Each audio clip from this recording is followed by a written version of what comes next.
my name is Mark Wild and I'm a cancer rehabilitation expert. So I have about 15 years worth of experience in this particular arena. And I'm very passionate about exercise as a tool for rehabilitation, simply because I've witnessed the benefits that it has for so many people. I've worked with many individuals. I kind of stumbled into this arena early in my career when one of my first ever private clients in London was diagnosed with a rare form of non-Hodgkin lymphoma. And off the back of that, it kind of inspired me to try and help a lot of other people. So I set up a voluntary weekly class that I ran for 10 years. And off the back of that, I've done some work for Prostate UK and Macmillan and various things. But my experiences, as I say, I'm very passionate about it, and hopefully I can enlighten you and hopefully maybe even inspire some of you to be more physically active and to use exercise as a tool for rehabilitation. So about 10 years ago, I did a course at the Royal Marsden, and this kind of saddened and shocked me to the statistics in terms of how there was a lack of awareness generally about the benefits of activity and exercise, and also the participation drop-off post-diagnosis or during a diagnosis. And so, I wanted to try and make a difference. And for me, I soon realized that a major problem was the perception of the word exercise. So today I'm going to start by hopefully giving you reasons to be cheerful and not fearful, just to clear up a few things. At the top here, I've crossed out the old adage of no pain, no gain, and my little strap line is to create change with kindness. Okay, so I think this gives you a better indication of what's required. Okay, so everybody thinks that exercise, you have to get sweaty and uncomfortable, but this just isn't the case. Okay, there's loads of different forms of exercise that you can do, and we'll go on to that. But just try to remember, if there's one thing you remember from me today, is to try and change your perception. So as I put here, exercise doesn't need to be rigorous to be rewarding. So try and just remember that. Secondly, there is a difference between activity and exercise. I'm sure loads of you have read or heard about physical activity. And for me, the defining difference is activity is any movement in a steady state. So this is when you're just going about your daily life, okay, and you're in default mode. So you could be walking, housework, or gardening. In comparison, exercise is any movement that stimulates and strengthens us, okay? So it takes us above that steady state. That could be a fast-paced walk, Pilates, or gym work as examples that I put here, okay? But there's the difference. Activity is the steady state, your sort of default mode where you're not stimulating your heart rate or your muscles. And exercise in comparison stimulates and strengthens us, okay? So they carry different benefits. And at the bottom here, I put the combination of activity and exercise improves our quality of life. And for me, that's the reason why all of us should try to do activity and exercise, because it improves our quality of life. You would have heard that saying today earlier as well. But for me, that's the foundation of why we should all try to be active and exercise. So here I put activity alone, it builds fantastic foundations. So if you're here and you really hate exercise and you can't see yourself ever doing exercise, you can do activity. It's going to build these fantastic foundations in itself. So it boosts your mood, your metabolism, your mobility. Okay, so these are great foundations to have just from activity. Exercise, in comparison, this has empowering effects. So it has more benefit. It betters your physical capabilities, okay, and this has a knock-on effect to boost your confidence. And I put here also, this broadens your freedom of choice. And by that, I mean that when you have better physical capabilities and more confidence in your capabilities, you're far more likely to try new things, okay? So as I say, for me, it's all about improving your quality of life. And one way that exercise and activity does that is by softening the side effects. I'm starting with the physical side effects. So I've chosen a handful of the most prevalent ones, and I'll just go through them and briefly explain to you. But fatigue, it's been mentioned again here today, and this is an acknowledgement that there is a difference in levels of fatigue, and there's a difference between fatigue and tiredness. But generally, movement makes us more energized. So when you're feeling slightly low in energy, It's probably the last thing you think about doing, but it's the best thing for you is to do some sort of movement. It stimulates our central nervous system, oxygenation and blood flow, and this makes us more energy, okay? So just remember, when you are feeling slightly tired, that movement does make us more energized. Weakness and breathlessness, so exercise activity improves the strength of our muscles. Okay, this includes our heart. So we have 3 different types of muscle in our body. The skeletal muscles are the ones that sit on top of our skeleton that facilitate movement. Then you have your smooth muscles inside your blood vessels. And then you have your cardiac muscle, which is your heart. So when you strengthen all of these muscles with the different forms of exercise, you get less weak, you obviously improve your strength, and you'll get less breathlessness, okay? Because your heart is still a muscle. When it becomes more efficient and stronger, it does the same job, but it has to work, it doesn't have to work as hard. Weight loss, so muscle atrophy, I'm sure that a lot of you have experience that side effect. So obviously, particularly with resistance-based exercise where you're lifting weights or resistance bands, this is very effective at reversing muscle loss. And it also helps to maintain a healthy weight. So 90% of our calories are burned through our muscles. So the more muscle mass you have in your body composition, the more calories you burn at rest. Okay, so it's a very effective way of maintaining good, healthy weight. Repeat infections, this again increases our natural killer cells and strengthens our immune system. There is just one point on this one. I was speaking to this gentleman here who's a very rigorous exerciser. He loves his exercise. But one thing to note on that is that if you do adequate amounts, and it helps to strengthen increase your natural killer cells, improves your immune system. If you do too much, it can have an opposite effect. So it can actually reduce your T cells, your white blood cells that help fight infection. So just make sure that if you are a very regular exercise, you do loads, which I'm sure if you all do, then just be careful not to do too much. Swollen glands, this is again relates to resistance-based exercise where your resistance bands or dumbbells. So I always do that, so I don't know why. But the power of your skeletal muscles, the ones that sit on top of our skeleton, they have a pumping action, yeah, and this encourages lymphatic drainage. So it's very good for reducing any swollen glands. And then finally, numbness and tingling, your neuropathy.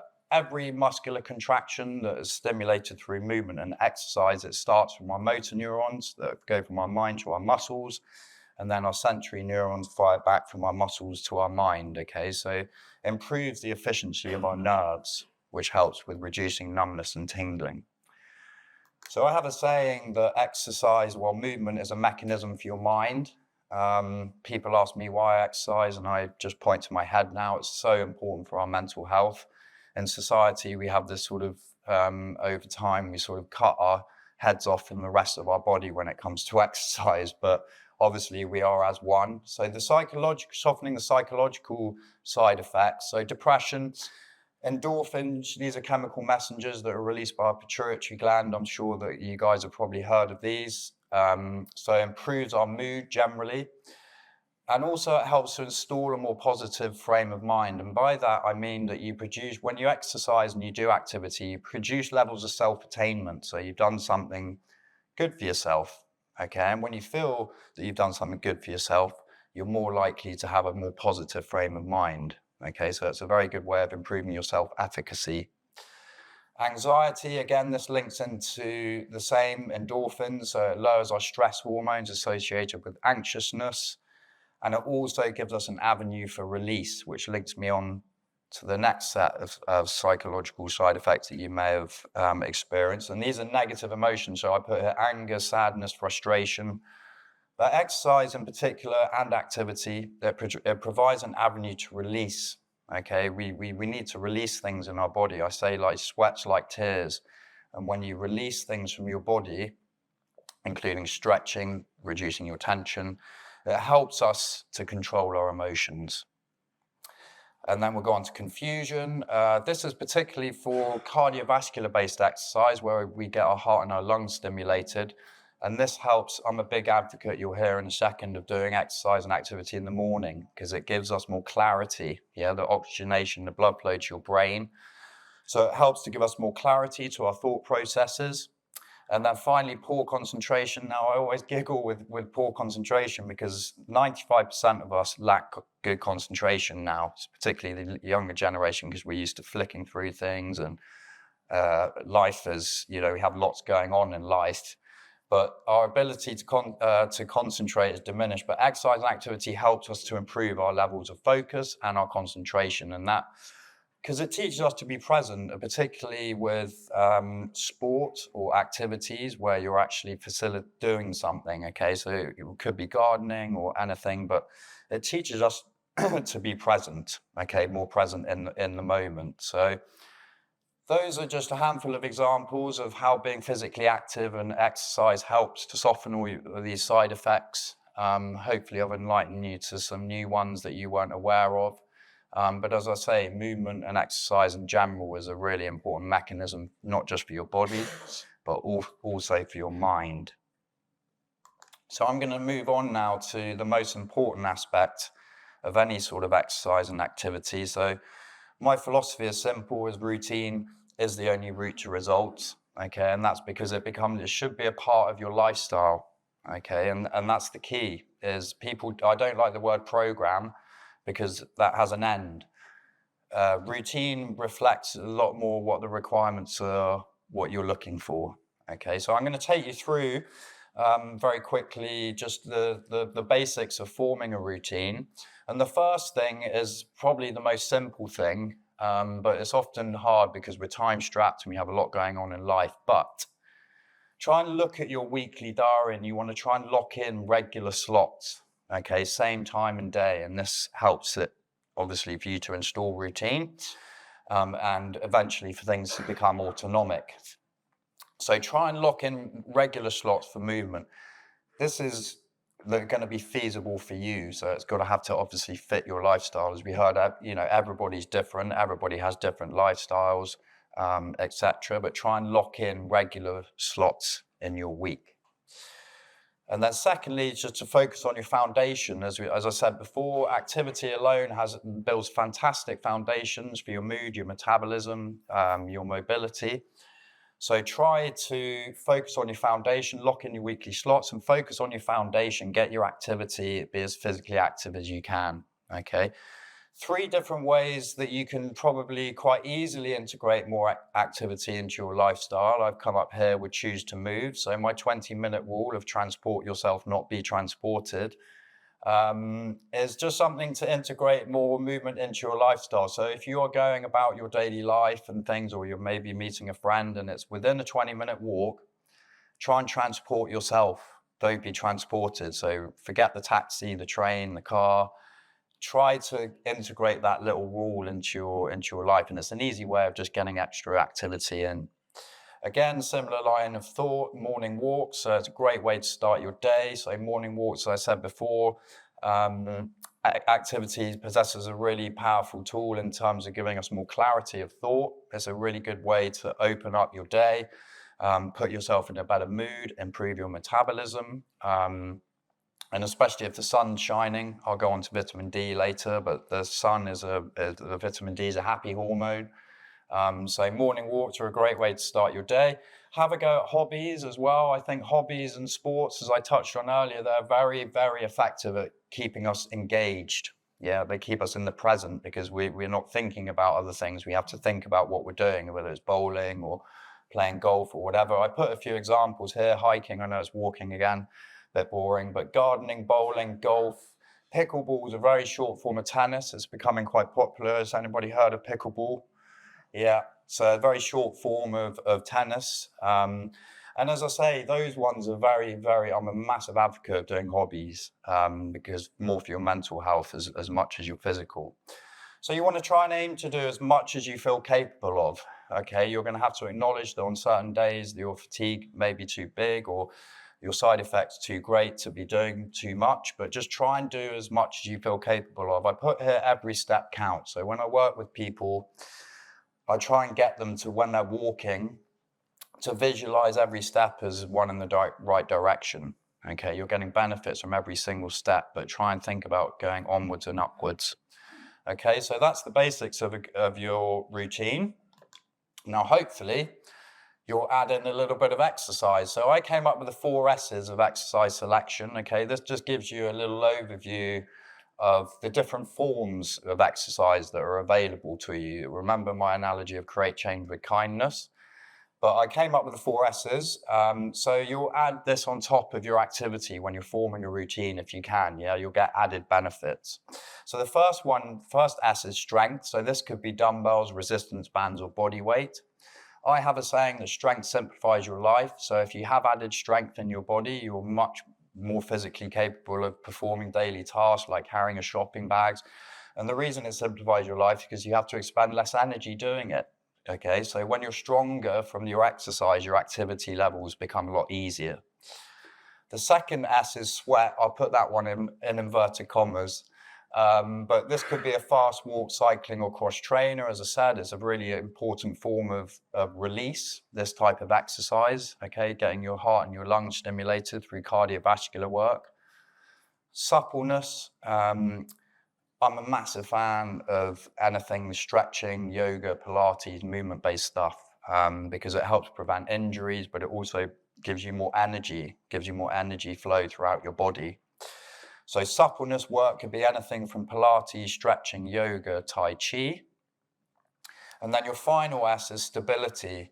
So I have another saying, I've got a few sayings, but I have another saying that balance builds the best bodies. Okay, it's an amazing foundation to have, but we're going to do a little task in a second. But balance builds the best bodies because with better balance, you prevent injuries and you prevent, the worst case scenario, you prevent accidents. So when you have better balance within your body, you're more able to provide stability to your body. I've also found with a lot of the treatments that cancer patients go through that it creates instability within you chemically. And this transfers to poor balance, spatial awareness, and things like that. So stability work is really, really powerful. Yoga, Tai Chi, dance, step classes could be an example, okay?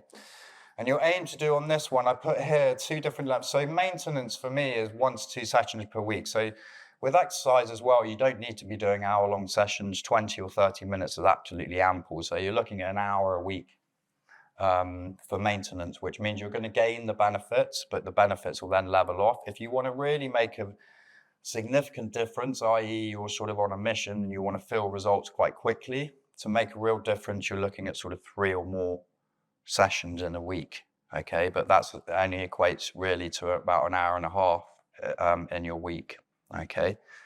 So remember the most important aspect of your exercise is routine.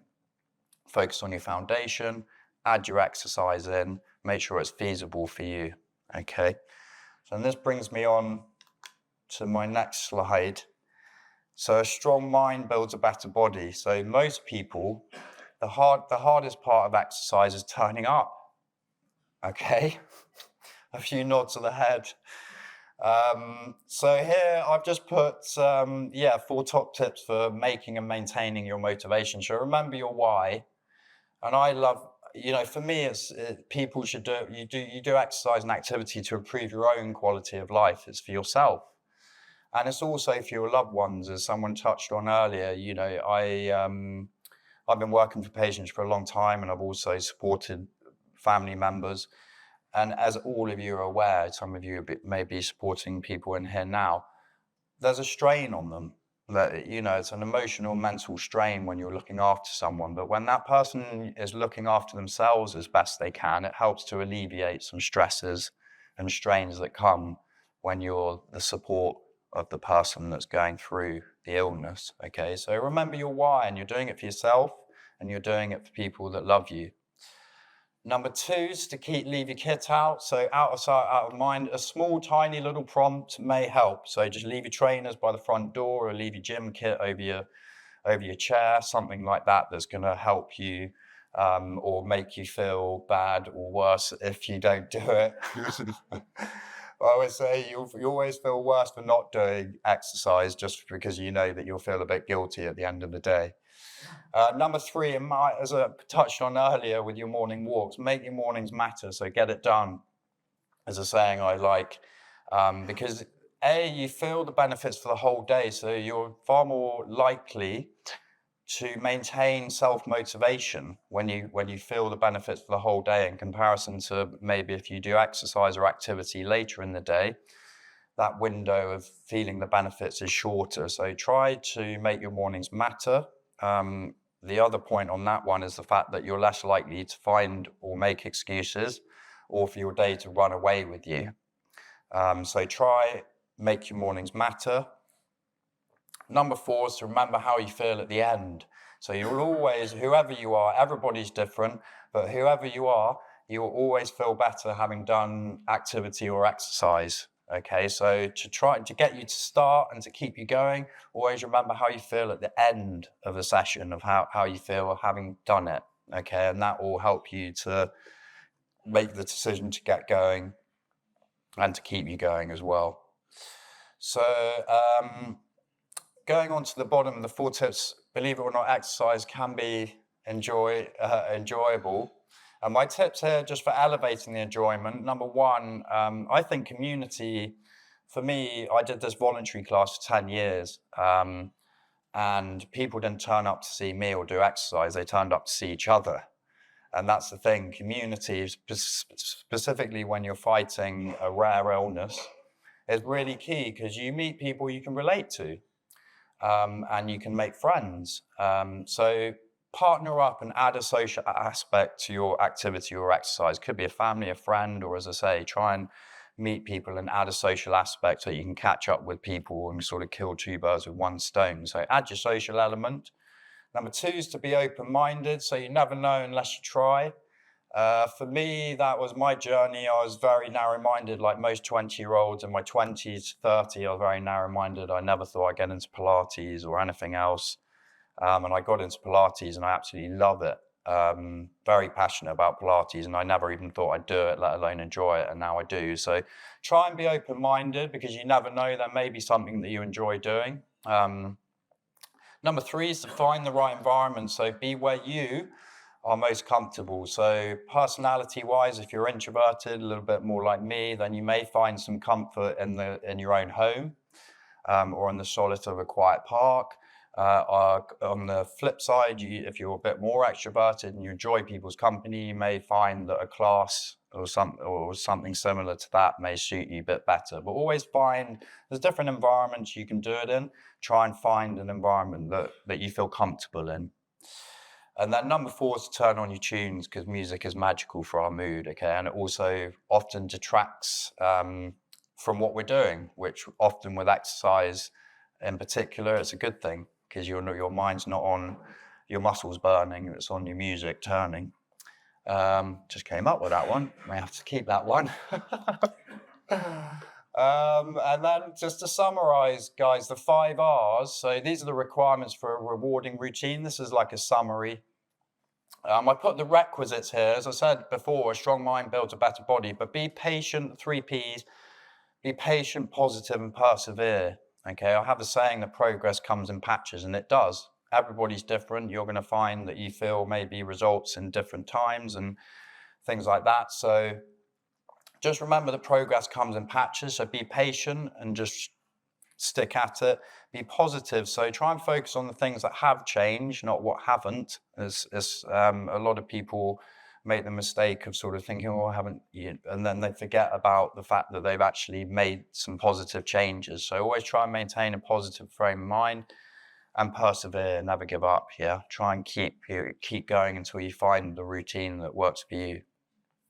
Rhythm, so commitment and consistency create change. As I say, try and fix in your weekly slot, same time and day.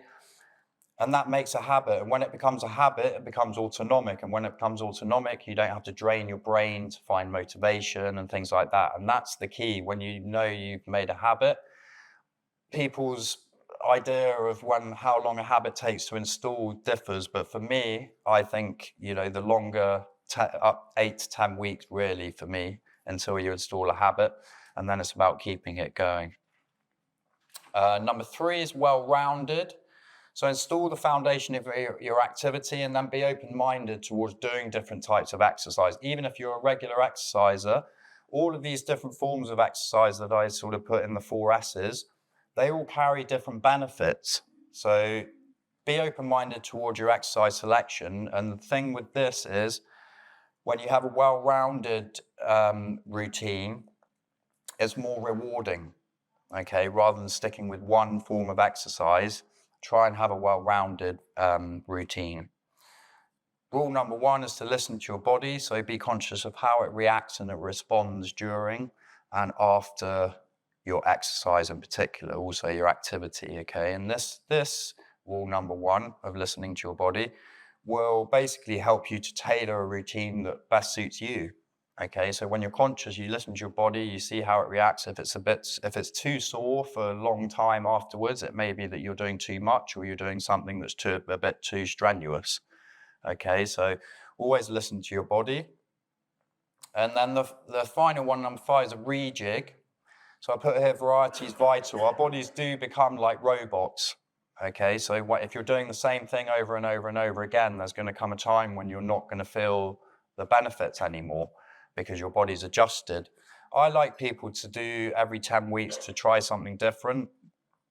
Or if you found the right routine that works for you, then you do things differently. So by that, I mean, potentially you could be going out for a 20-minute morning walk at a continuous pace. You may be able to then just adjust it slightly, silent mode. Do things differently by just altering the format. So you may then do an interval-based walk where you're walking very quickly for 2 minutes and then you're walking very slowly for 2 minutes, okay? So you can alter what you do if you found the right routine. If you're happy with your routine, you can just do the same, but you can do things differently. Now, at the bottom here, I'll put let's move for a minute. But I'm just going to do one little, because time-wise, and also everybody's had lunch and things, so you can get off. But as I say, one thing I quite like you guys to do, as I say, balance builds the best bodies. I have a habit where you brush your teeth and balance on one leg, but if you could all stand up, and that's all I want you to try and do, okay, is just for as long as you can. Let's say if you can lift one foot just slightly off the floor, okay, and just balance on your one leg for as long as you can. No cheating. Yeah, no cheating allowed. Wow. Oh yes.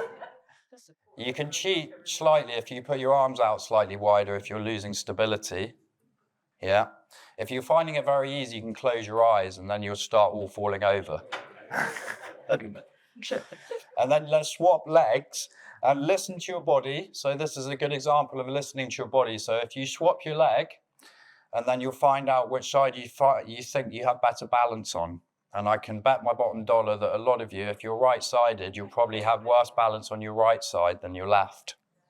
Yeah, that's because no, everybody's different, right? We can put the feet down. Nice one. But yeah, if you can, a good habit to have, build the foundation of good balance. When you go home tonight, I want 90% of you to be balancing on your leg when you're brushing your teeth. Just remember to swap your legs halfway. So I didn't mention, I am going to touch very briefly on eating, because as I'm sure you guys are aware, exercise and eating kind of go hand in hand, but it's a very brief section. But I wanted to inform you of some of the basics of eating better. So I put nutrition in a nutshell. The first one here, balance is best, again, for your body. But try and have a well-balanced intake of food, plenty of colour. Okay, colour provides you, in the form of plenty of fruit and veg. Okay, and this is really essential for your vitamins and your minerals. And also the right ratios. Now, this is, again, an acknowledgement that everybody, is different. But a well-balanced intake, slight majority of protein, so 40% protein. This can be fish, eggs, lean meat, and tofu. 30% carbohydrates. These are the unrefined, the good stuff. Some examples there. And then 30% fats. Again, this is the good ones, the unsaturated, mono and polyunsaturated. But those two things there, it will give you the foundation of a better balanced intake. Okay. The other one thing that I'm going to very briefly mention there is a balance between your expenditure, your exercise and activity, and your intake. And that's trial and error, portion control. Okay, so weight management and things like that. So I encourage people to eat less on days you do less. Okay, as a general rule of thumb, but try and find the right balance between your eating and your expenditure. Vitamin Bs are amazing, particularly for your blood, okay, your energy, your metabolism, and your nervous system. There are some of the top sources here. But vitamin Bs are absolutely brilliant for you. And then I put here no to nasties. This is when everyone sighs at me. But eliminate or moderate. Moderation is a key word in food. Okay, so try to remove or moderate these nasties. So these are the refined carbohydrate-based stuff, but also your processed food, takeaways, white bread and rice, which is a refined carbohydrate, sweets, fizzy drinks, and alcohol. Okay, and basically these carry no nutritional value for you, so they're not going to nourish you with any goodness. A lot of these things as well have been linked to your insulin levels, and insulin has been shown to promote new tumor growth amongst a lot of other problems. So try to avoid those sorts of food because they give you nothing good. And then finally, the last two, just how my last two slides, this is softening the side effects again of physical. So fatigue, I put here, good food is good fuel. Okay, so you'll get better vitality throughout the day and well-being. Your B vitamins, as I mentioned before, are very important for your energy levels. Fighting infections, so your antioxidants, vitamin A, C, and E, these help to fight against free radical damage. Again, plenty of color through your fruit and your veg. Numbness and tingling, if you're deficient in vitamin B1, this can promote numbness and tingling in your extremities. Okay, there's some examples there, peas, beans, cabbage, kale, spinach, and broccoli. Again, they're nice and green, colorful. Fevers and night sweats down here, vitamin B6, pyridoxine, and this is coupled with zinc and magnesium. Now, zinc and magnesium are minerals, but the combination of the two help to balance your hormones, so it can help to decrease any fevers and night sweats. You may be deficient in vitamin C if you bruise easily. Again, fruit and veg. Dizziness, B vitamins again. Iron are very good for your hemoglobin levels. And then my final slide, because I'm out of time, and we think just a minute over time. Softening the side effects. So psychologically, vitamin B3s help to improve concentration. Okay. Anxiety, again, B3, coupled with zinc and magnesium. Now, anxiety is when you're in a high state of alert. That's what I summarize it as. So magnesium has a very calming effect, which is very good. Less caffeine and alcohol. These stimulants help promote this high state of alert. Okay, so when we're in this high state of alert, our anxiousness goes overboard. So try and avoid stimulants, caffeine and alcohol. Depression, again, vitamin B3 improves our mood. Vitamin D, the sun, on your morning walks. If it's sunny, please get outside because it will boost your mood even further. And less or no alcohol, because I'm afraid alcohol is a depressant. And as I say, everyone will sigh at me now, but I'll finish. I'll finish on that note. But I just put here, guys, I've just got my cancer and exercise site was a site I set up when I finished my course at the Royal Marsden, and that has an example exercise routine. It also has a food for thought, so a bit more education on eating. Mark World Health is my own website, and My Health Woodpecker is my newly launched app. It's literally just gone on the App Store and Google Play, but that's all about reoccurring weekly routine and installing habits. You've got Balance and Brush. It's on there, okay? So if you ever want to, you can download my app. As I say, it's literally just gone up, and then you can visit my websites. But thank you so much for listening, and I hope you found it useful. Thank you.